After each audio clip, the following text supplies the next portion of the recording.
Neat ವಿದ್ಯಾರ್ಥಿಗಳಿಗೆ ಉದ್ಯೋಗ ಬಂಧು ಯೂಟ್ಯೂಬ್ ಚಾನಲ್ಗೆ ಸ್ವಾಗತ. ನೀಟ್ ಎಕ್ಸಾಮಿನೇಷನ್ ಫೀಸ್ ರೀಫಂಡ್ಗೆ ಆನ್ಲೈನ್ ಮುಖಾಂತರ ಅರ್ಜಿ ಪ್ರಾರಂಭವಾಗಿದೆ. ಕೇವಲ 5 ದಿನಗಳ ಕಾಲ ಅವಕಾಶ ಮಾಡಿಕೊಡಲಾಗಿದೆ.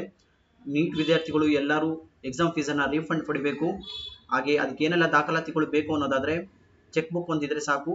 ಕ್ಯಾನ್ಸಲ್ ಚೆಕ್ಕನ್ನು ಅಪ್ಲೋಡ್ ಮಾಡಬೇಕು. ಅದು ಆಪ್ಷನಲ್ ಇದೆ, ಮಾಡಿದ್ರು ಮಾಡ್ಬೋದು, ಇಲ್ಲಾಂದರೆ ಬಿಟ್ಟರು ಬಿಡ್ಬೋದು, ಅದೇನು ಅವಶ್ಯಕತೆ ಇರೋದಿಲ್ಲ. ಆದರೆ ನಿಮ್ಮ ಅಕೌಂಟ್ ನಂಬರ್ ಹಾಗೂ IFSC ಕೋಡ್ ಹಾಗೂ ನಿಮ್ಮ ಅಕೌಂಟಲ್ಲಿ ಹೆಸರು ಏನಂತ ಇದೆ ಅದ್ರ ಬಗ್ಗೆ ಮಾಹಿತಿನ ಅಪ್ಲೋಡ್ ಮಾಡಬೇಕು. ಅಪ್ಲೋಡ್ ಮಾಡಿ ಅಕ್ನಾಲಜ್ಮೆಂಟನ್ನು ಪ್ರಿಂಟ್ಔಟ್ ತೊಗೊಬೇಕಾಗತ್ತೆ.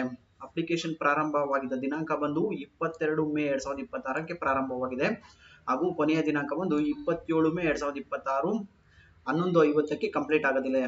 ಅದಕ್ಕೋಸ್ಕರ ಆದಷ್ಟು ಬೇಗ ಅರ್ಜಿನ ಸಲ್ಲಿಸಿ ರೀಫಂಡನ್ನು ಪಡೆಯಿರಿ. ಪಬ್ಲಿಕ್ ನೋಟಿಫಿಕೇಶನ್ ಬಂದು ನೀಟ್ ಕಡೆಯಿಂದ ಬಂದಿರೋದು 12/2026ರಿಂದ.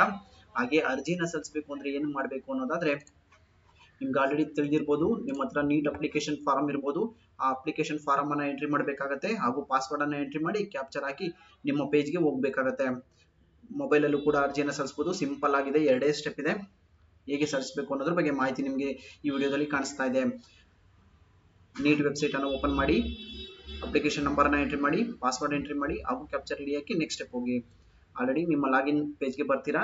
ಅಲ್ಲಿ registration bank details for refund ಅಂತ ಇದೆ ನೋಡಿ, ಅಲ್ಲಿ ಬ್ಯಾಂಕ್ ಡೀಟೇಲ್ಸ್ ಮೇಲೆ ಕ್ಲಿಕ್ ಮಾಡಿ. ಅಲ್ಲಿ account holder name as per bank account ಅಂತ ಇದೆ, ಅಲ್ಲಿ ನಿಮ್ಮ ನೇಮನ್ನು ಹಾಕಿ. ಹಾಗೆ IFSC ಕೋಡನ್ನು ಎಂಟ್ರಿ ಮಾಡಿ, ಅಕೌಂಟ್ ನಂಬರ್ ಒಂದ್ಸರಿ ಎಂಟ್ರಿ ಮಾಡಿ, ಮತ್ತೊಮ್ಮೆ ಕನ್ಫರ್ಮ್ ಅಕೌಂಟ್ ನಂಬರನ್ನು ಎಂಟ್ರಿ ಮಾಡಿ, ಹಾಗೆ ಬ್ಯಾಂಕ್ ಹೆಸರನ್ನು ಎಂಟ್ರಿ ಮಾಡಬೇಕಾಗತ್ತೆ.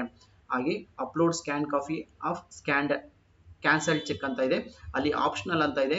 ಆಪ್ಷನಲ್ ಇದೆ ಅಂದರೆ ಅಪ್ಲಿಕೇಶನ್ಗೆ ನೀವು ಅದನ್ನು ಚೆಕ್ ಬುಕ್ಕನ್ನು ಸ್ಕ್ಯಾನ್ ಮಾಡಿ ಅಪ್ಲೋಡ್ ಮಾಡ್ಬೋದು, ಇಲ್ಲ ಮಾಡದೇನೂ ಇರ್ಬೋದಾಗುತ್ತೆ. ಮಾಡಬೇಕು ಅನ್ನೋದಾದರೆ JPG ಫಾರ್ಮ್ಯಾಟಲ್ಲಿ 50 KB ಟು 300 KB ಒಳಗಡೆ ಸ್ಕ್ಯಾನ್ ಮಾಡಿ ಅಪ್ಲೋಡ್ ಮಾಡಿ.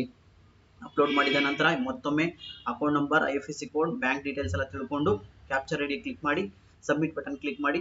ಹಾಗೆ ಅಪ್ಲೈ ಮಾಡಾದ್ಮೇಲೆ ಒಂದು ಅಕ್ನಾಲಜ್ಮೆಂಟ್ ಬರುತ್ತೆ, ಅದನ್ನು ಪ್ರಿಂಟ್ಔಟ್ ತೊಗೊಂಡು ಮರಿಬೇಡಿ. ಯಾರೆಲ್ಲ ನೀಟ್ಗೋಸ್ಕರ ಎಕ್ಸಾಮ್ ಫೀಸನ್ನು ಪಡೆದಿರಿ, ಎಕ್ಸಾಮನ್ನು ಅಟೆಂಡ್ ಮಾಡಿ, ಎಕ್ಸಾಮ್ ಕ್ಯಾನ್ಸಲ್ ಆಗಿರೋ ಕಾರಣ ಫೀಸನ್ನು ರೀಫಂಡ್ ಮಾಡ್ತಾ ಇದೆ ಸರ್ಕಾರ. ಅದಕ್ಕೋಸ್ಕರ ದಯವಿಟ್ಟು ಎಲ್ಲ ಸ್ಟೂಡೆಂಟ್ಸ್ ಕೂಡ ಅರ್ಜಿಯನ್ನು ಸಲ್ಲಿಸಿ ತಮ್ಮ ಫೀಸನ್ನು ರೀಫಂಡ್ ಪಡೆಯಿರಿ. Thank you.